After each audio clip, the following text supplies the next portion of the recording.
선포하겠습니다. 시작. 죽음 앞에서도 기도했어요. 다시 한번 선포합니다. 시작. 죽음 앞에서도 기도했어요. 네, 죽음 앞에서 기도할 수 있는 사람이 몇이나 될까? 한번 생각해보고 묵상하는 시간이 되었으면 좋겠습니다. 우리 지난주에 이어서 초대교회가 세워지고 성령 충만함으로 성령의 임재와 성령의 충만함으로 또 사도들이 나가서 선포할 때마다 사람들이 막 기적같이 회개하고 예수께로 돌아오는 놀라운 사건들이 계속 일어났어요. 하루에 3,000명이 돌아올 때도 있었습니다. 이렇게 많은 사람들이 주께로 돌아오다 보니까 이 12명의 제자들이 너무 힘든 거예요. 말씀도 선포해야 되고 기도도 해야 되고 성도들도 돌봐야 되고 너무너무 힘든 일정들이 계속 지속되다 보니까 예수님의 제자들이 생각을 했어요. 우리 이제 더 이상 우리끼리는 안 되겠어.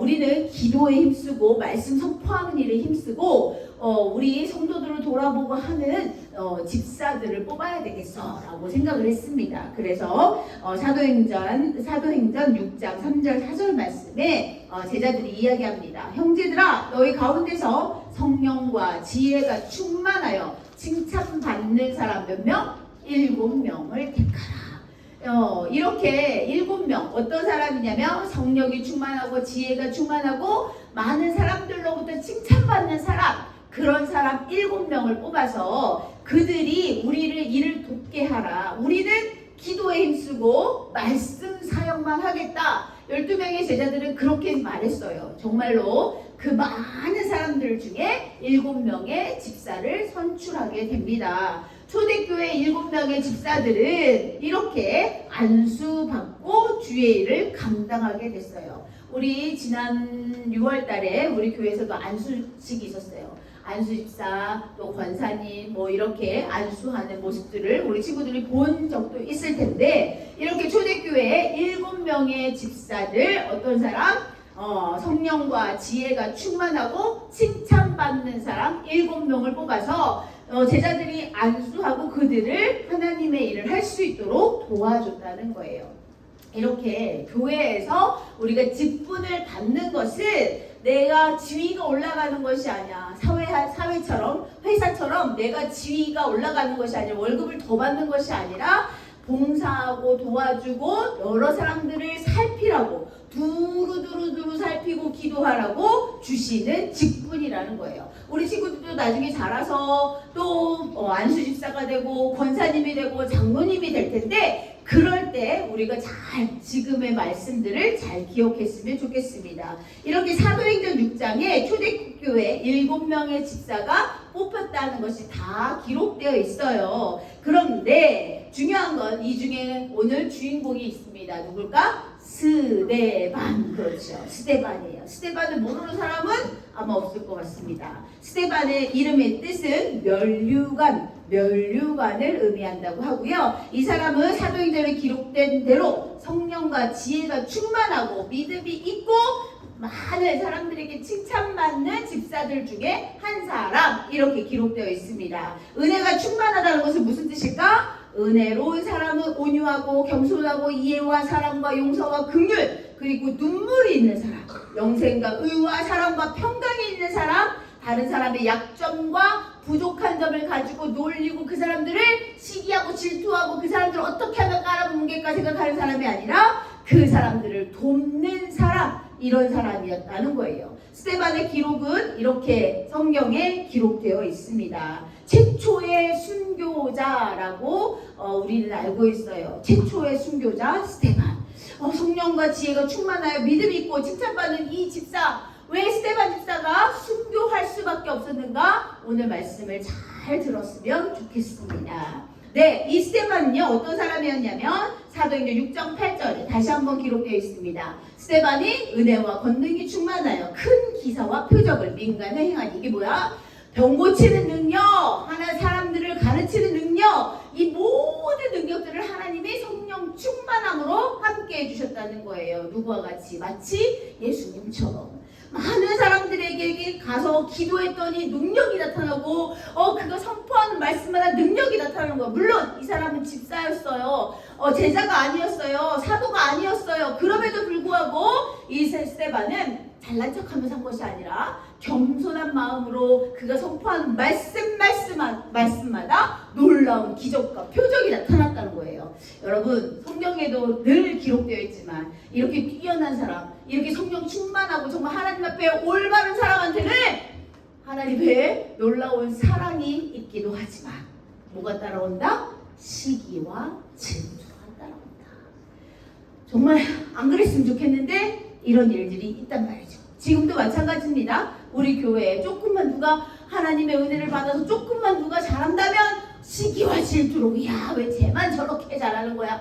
이렇게 생각한다는 거죠. 결국 이 시기와 질투 때문에 모함과 거짓 증인들을 세워서 누구? 스데반을 검거하게 되고 그 스데반을 공회에 데려가서 끌고 가서 재판을 받게 합니다. 스데반은 아무 죄가 없었어요. 그저 하나님이 주시는 은사대로 또 그들의 일을 제대로 잘 감당했던 것밖에 없는데 그를 시기하고 질투했던 사람들이 모함하는 거야. 어떻게?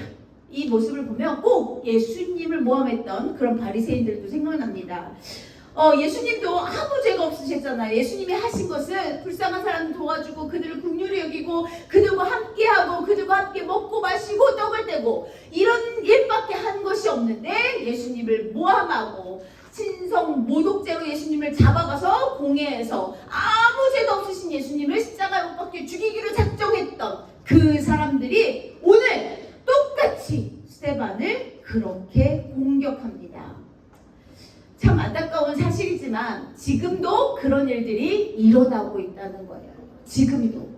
이렇게 스데반은요, 공회에 잡혀갔어요. 재판장 앞에, 제사장 앞에, 대제사장 앞에 섰습니다. 그런데 스데반의 그때 표정, 많은 사람들이 저 사람 누구야? 와, 스데반이라는 사람이구나. 도대체 뭐 때문에 여기 잡혀온 거야?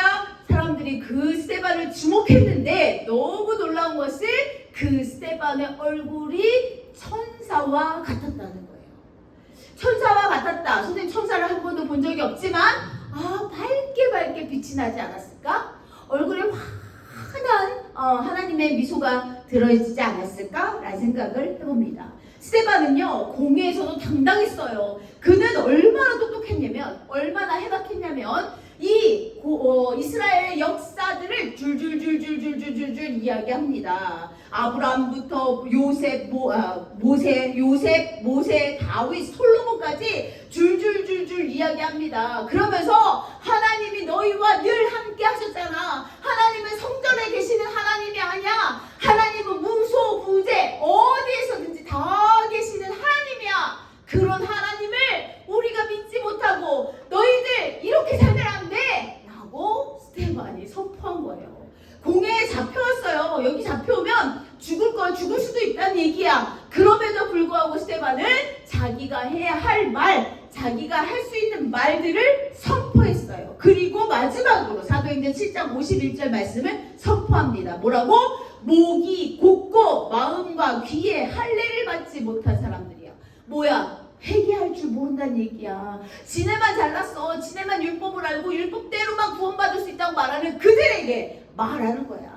너희도 너희 조상과 같이 항상 성령을 거스르는도다. 너희들 성령 충만함이 뭔지도 몰라. 너희들은 정신 차려야 돼. 회개해야 돼. 라고 스데반이 그 공회에서 대제사장 앞에서 그렇게 말했어. 반말하진 않았겠지. 공손하게 얘기했을 거야. 그러나 그 말에는 힘이 있고 강력한 능력이 있었다는 겁니다. 이렇게 스데반은 공회 앞에서도 기죽지 않고 하나님의 말씀, 예수 그리스도 복음을 선포하게 된다는 거예요. 이렇게 하나님은 그 너희들이 아는 그런 하나님이 아니야.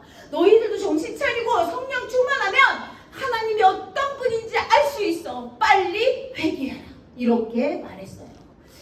이렇게 공회에서 큰 소리로 당당하게 해박한 지식을 가지고 아브라함부터 솔로몬에 이르기까지 쭉 설명을 하고 설교를 하니까 이 공회 사람들이 찔렸어. 와, 어떡하지? 우리가 잘못한 게 맞네. 그러면 빨리 엎드려서 회개했으면 이 놀라운 일들이 다 끝났을 텐데 이들은 양심의 찔리니까 화가 나는 거야. 오히려 회개하고 무릎 꿇고 통회하고 통곡하고 하나님 잘못했습니다. 우리가 몰랐습니다.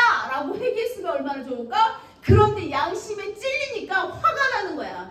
가만 안 두겠어. 니까짓 게 뭔데? 가만 안 두겠어. 사도행전 7장 54절에 기록되어 있어요. 그들이 이 말을 듣고 스데반의 말을 듣고 어떻게 했어요? 마음에 찔렸어. 양심은 있으니까 마음에 찔렸어. 그렇구나. 우리 그동안 잘 못 알았구나. 이런 일을 어떡하냐? 아, 스데반 말이 옳았네? 라고 인정해 줬으면 이런 일이 벌어지지 않았을 텐데 그를 향하여 이를 갈았대. 부득 이를 갈고 두고 봐. 스데반 가만두지 않겠어. 네가 얼마나 똑똑하다고 여기에서 감히 우리에게 설교를 하다니. 이렇게 된 거예요. 결국 스데반은 밖으로 끌려나갔어요. 그리고 우리 친구들이 잘 아는 것처럼 그들이 스데반을 향해 돌을 던지기 시작했어요. 죽을 때까지 돌을 던졌다는 얘기예요, 여러분. 스데반이 목숨이 끊어질 때까지 돌을 던졌어요.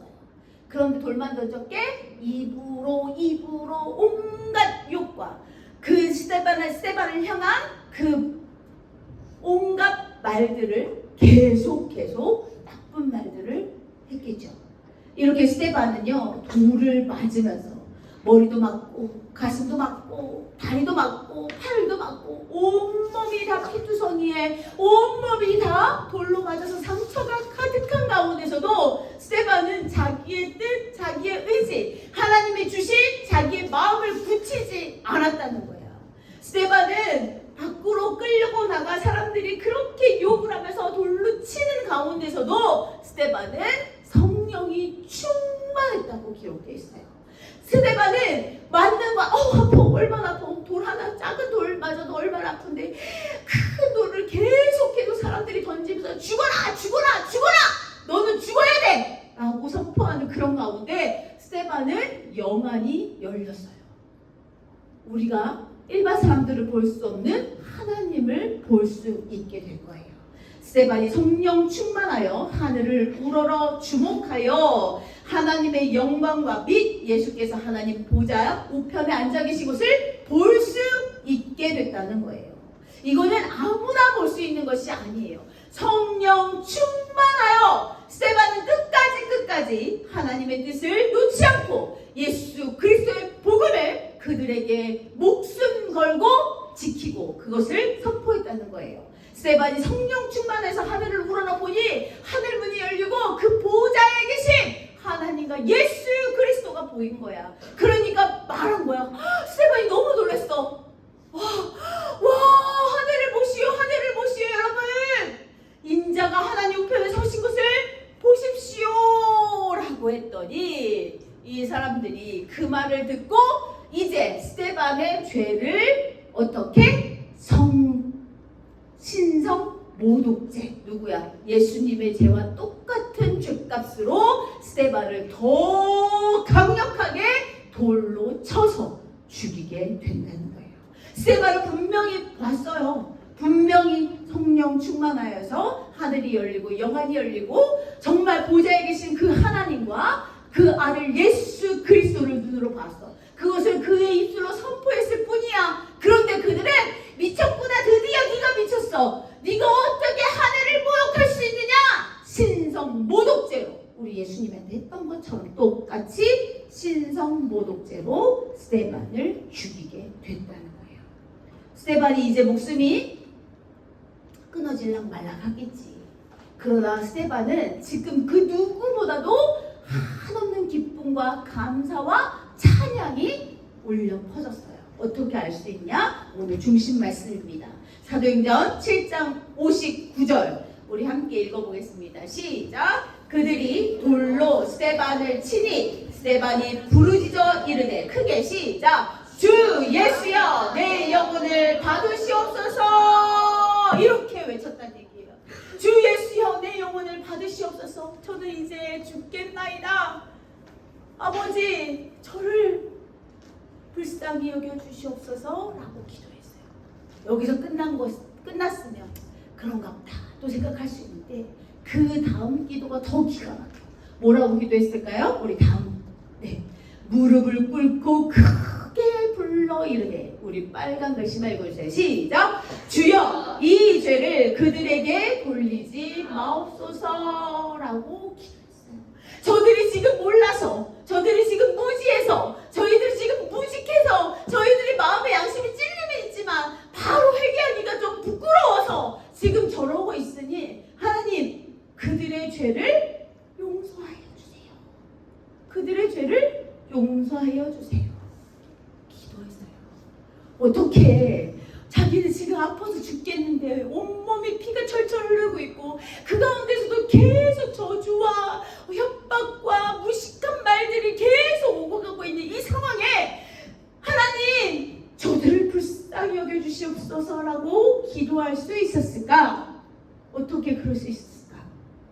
그래서 선생님이 오늘 제목을 잠깐 바꿔봤어요.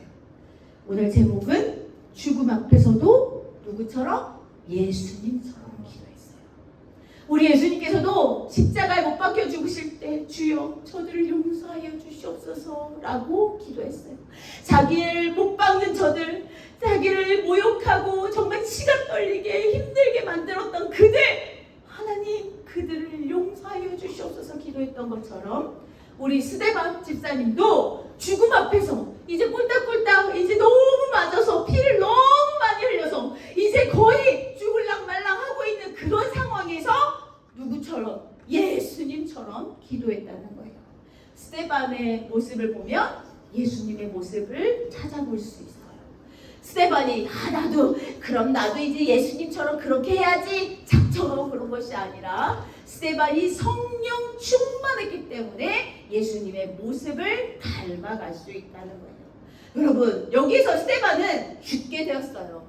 끝났어요. 그런데 여기서 그냥 끝났으면 예수님처럼 부활이라 하든가 아니면 어떻게 다시 살아나든가 뭔가 일이 있어야 되는데 그러지 않았어요. 예수님은 예수님이시고 우리 스데반 집사님은 부활할 수 있는 사람이 아니에요. 그렇기 때문에 우리 스데반은 너무 안타깝지만 그냥 그렇게 죽어갔어요. 그냥 그렇게 죽었어요. 그러면 큰일이 일어나야 되잖아. 뭔가 역사가 일어나야 되잖아. 하늘이 열리고 영안이 열리고 하나님을 봤다는데, 보좌에 계신 하나님을 봤다는데 뭔가 큰일이 일어나야 되잖아. 뭐 하늘이 시커매지던가 깜깜해지던가 무슨 소리가 들려야 되잖아. 아무 일도 없었어요. 그리고 더 중요한 건 뭐가 있었냐면 아주 심각한 핍박이 강력한 핍박이 계속 일어났어요. 스데반이 그렇게 돌에 맞아서 순교했는데 그 순교의 피가 하늘에 상달되지 않았나? 하나님도 무심하시지. 이게 무슨 일이야? 사람들이 더 무릎 꿇고 기도해야 될 사람들이 무서워서 다 이쪽 저쪽으로 다 흩어졌어요. 사람들이 이제 우리가 우리 뜻대로 됐어? 그 가운데 누가 있었어? 사울이 있었어. 바울된 사울이 그들을 잡아서 어떻게 하면 감옥에 가둘까 쫓아다니면서 눈을 부릅뜨고 찾아다니면서 그들을 잡아가지고 감옥에 갇히게 되었어요. 사람들은 너무너무 두려웠어요. 왜? 그 스데반이 죽어가는 모습도 봤잖아. 물론 천사 같은 얼굴의 스데반도 봤지만, 영안이 열리고 선포하는 스데반도 봤지만 사람인지라 그런 모르는 모습들이 두려웠을 것 같아요. 사울이 교회를 잔멸한다는 거야? 완전히 없앤다는 거예요. 각 집에 들어가 남녀를 끌어다가 옥에 넘기니라 감옥에 가둬두는 거예요. 왜? 이유가 뭐야? 예수님을 믿는다는 것 때문에. 이제 여기서 끝났구나. 끝난 줄 알았어.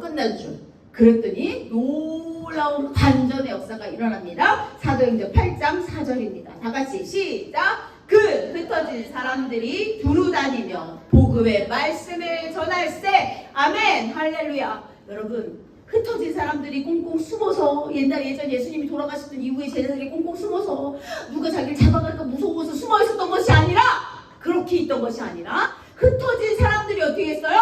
복음의 말씀을 더욱 강력하게 선포했다는 거예요. 와, 이들이 무슨 일이야 도대체? 스데반은 그렇게 죽어갔는데, 돌에 맞아서 죽어갔는데, 그렇게 열심히 살았던 그 스데반이 죽어갔는데, 와, 우리도 잡혀서 죽을 것 같은데 도망가야지. 진짜 도망가는 줄 알았어. 진짜 피해서 방에 꽁꽁 숨어있는 줄 알았어. 그랬더니 그 사람들이 도두루 다니면서 하나님의 복음 예수 그리스도를 선포했다고 기록되어 있습니다.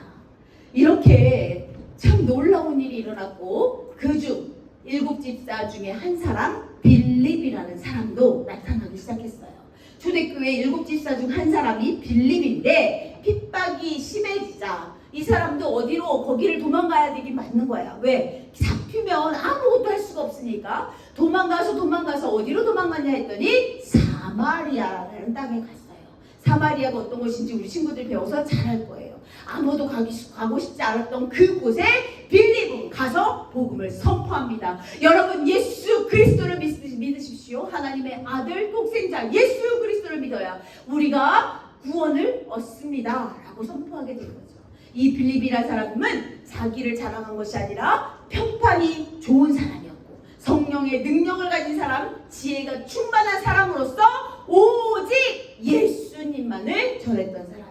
이 빌립에게도 성령의 능력이 있어서 그가 기도하면 아픈 사람이 일어나고 치료가 되고 그렇게 귀신을 쫓고 그리하여 사마리아 땅이 빌립으로 인하여서 기쁨이 가득 차는 놀라운 역사가 일어났다는 거예요. 여러분 여기에서 우리가 사자성어 세옹지마라는 사자성어를 볼 수 있어요.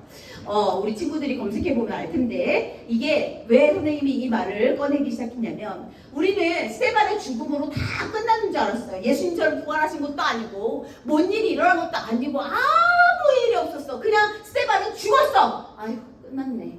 그냥 안타까운 죽음이네. 사람 하나 죽었네. 끝! 이것이 아니라 스데반의 죽음을 통해서 우리는 그것이 끝이고 불행인 줄 알고 비참한 인생이라고 생각했는데 그 죽음을 통해서 더 많은 사람들이 방방곡곡에 흩어져 예수의 복음을 전파하게 되었다는 거예요. 불행인 줄 알았던 일이 알고 보니 행운의 시작이 되었어.